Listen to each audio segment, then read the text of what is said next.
بسم الله الرحمن الرحيم. السلام عليكم ورحمة الله وبركاته. نحن اليوم في 21/12/2020 في سوريا سجو لحضور المؤتمر الثاني للمجلس الأعلى للقبائل والعشائر السورية، ونلتقي بأحد أبرز أهم قادات المجتمع الثوري والعشائري. تفضل عرفنا عن نفسك شيخنا الكريم. السلام عليكم ورحمة الله وبركاته. أنا أول شيء أشكركم على هذا الحضور الطيب.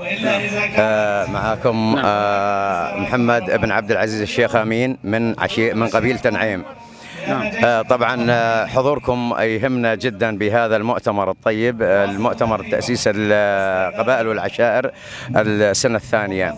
الحمد لله رب العالمين. طبعا احنا هنا كعشائر وقبائل بكل المنطقة وكافة شرائح الشعب السوري متفقين على انه ضد عدونا واحد، وطرد إيران وروسيا وكل الغزاة اللي أتم على هاي الأرض الطاهرة. إن شاء الله ننتصر عليهم ومنصورين بإذن الله تعالى. ما زال في هناك شرفاء موجودين يقدمون ولا زال يقدمون بإذن الله تعالى. بالنسبة لقبيلة نعيم بكامل الشرائح اللي بيها، هي تطلع 73 عشيرة من عشائر نعيم تقدم للثورة السورية ولا زالت تقدم، وإن شاء الله لحتى نصرت الثورة بإذن الله تعالى.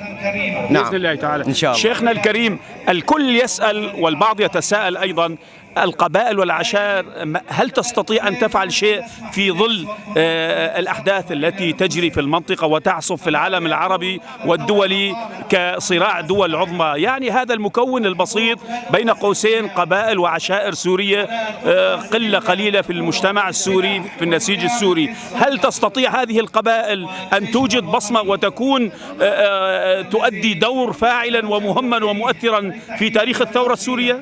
الله يجزيك الخير على هذا السؤال، وهذا سؤال مهم جدا.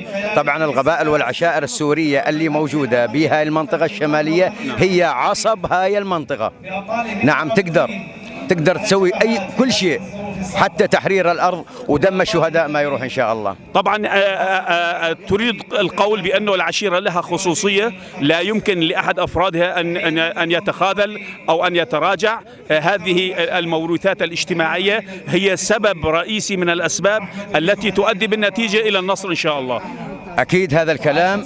احنا في عندنا طبعا من كل القبائل والعشائر السوري اللي موجود بهاي المنطقة، في منهم عمال يرجعون على النظام، هذولا ما يمثلوننا ولا يهموننا. أكيد هذا عمل فردي، طبعا ما يمثلون إلا أنفسهم اللي راحهم على النظام. يعني تريد القول بأنه التاريخ لا يرحم أحد.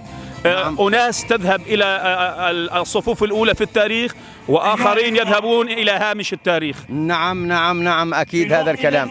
طبعا بكل القبائل والعشائر وكافة شرائح الشعب اللي موجودة بالمحرر هذا بإذن الله تعالى، أي إنسان اللي يروح على أي منطقة غير المنطقة هذا الزلمة احنا بقبائل كله ومتفقين عليه أنه هذا الرجل ما يمثلنا ومنبوذ من القبيلة والعشيرة.